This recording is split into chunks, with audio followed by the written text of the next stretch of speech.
All right, good afternoon, everybody. My name is Jess Carson. I'm a research assistant professor at the Carsey School of Public Policy at the University of New Hampshire.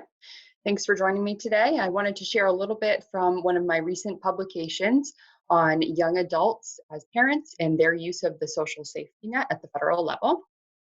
Before I dive in too deeply, I wanted to acknowledge the funders of this work. The Annie E. Casey Foundation kindly supported the production of this work, so big thanks to them, as well as to my Carsey colleagues who helped put the brief forth and get it published. So thanks to you all.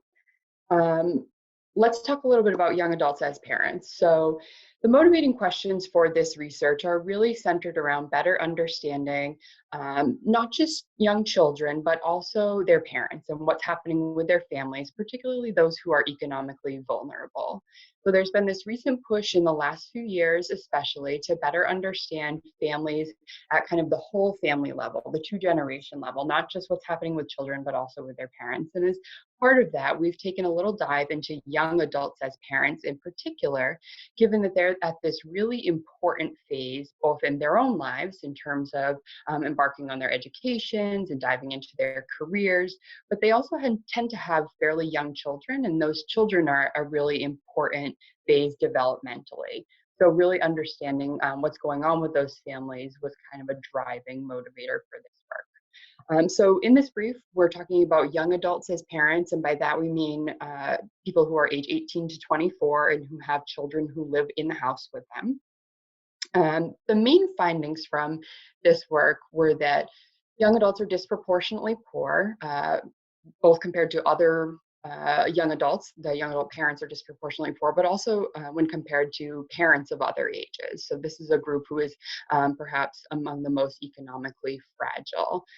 They are also, I'll share a few slides from the work, they are also disproportionately likely to take advantage of the social safety net. And by the federal social safety net here, we are looking at several different programs, which I will share with you now. Look at our table. So we have among young adult parents who are poor, over 90% of them receive some income from some of these programs, at least one of these programs that we've examined here. And by and large, the largest share of young adult parents who are poor, who are claiming receiving one of these programs, the Earned Income Tax Credit, or the EITC, is the most sort of prominent social safety net program that these young adult parents are using. So nearly 2 out of 3 poor young adult parents are receiving the Earned Income Tax Credit. That's about similar to poor parents who are older, but it goes to sort of reflect how important this program in particular is for young adult parents. The next sort of highest program receipt is SNAP, or Supplemental Nutrition Assistance Program, also known as food stamps. So that's about half of those poor young adult parents are also reporting receipt from SNAP as well. So there's some pretty high levels of receipt for some programs, much lower for other programs. For example, energy assistance, sometimes known as LIHEAP. That's a pretty small share of poor young adult parents who are reporting receipt of energy assistance. And some of this is colored by what folks are eligible for, but also the availability of certain programs. Energy assistance doesn't always have enough funds to support everybody who is eligible to receive that. So that can be one component of lower receipt levels in particular. Perhaps the most significant finding from this brief is just how far the Earned Income Tax Credit goes in reducing poverty among this group. So this figure shows the percentage point change in poverty if we were to exclude particular programs as listed on the bottom. The orange bar from the left, we see the Earned Income Tax Credit. That's the largest bar here. If the EITC were not received by these poor young adult parents, their poverty rate would be nearly 7 percentage points higher. The next most sort of effective program at reducing poverty is SNAP among these young adult parents. And both the EITC and SNAP go a lot further among young adult parents than among older adults. older adult parents, and in particular, that may be because there are more of these young adult parents who are lower earners or who are closer to the official poverty line than among older adult parents. In terms of some of the most important uh,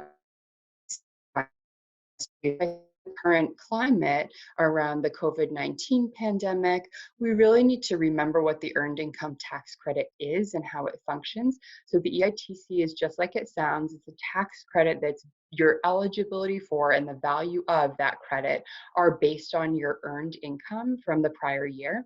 And so for young adult parents who tend to be concentrated in particular kinds of industries, for example, in the retail industry, or in service sector jobs like restaurants or hotels, folks who are experiencing reductions in work hours or job losses, they're not going to have the level of earnings that they are accustomed to in perhaps last year or in the year before that really allow them to remain eligible for the earned income tax credit at these higher levels.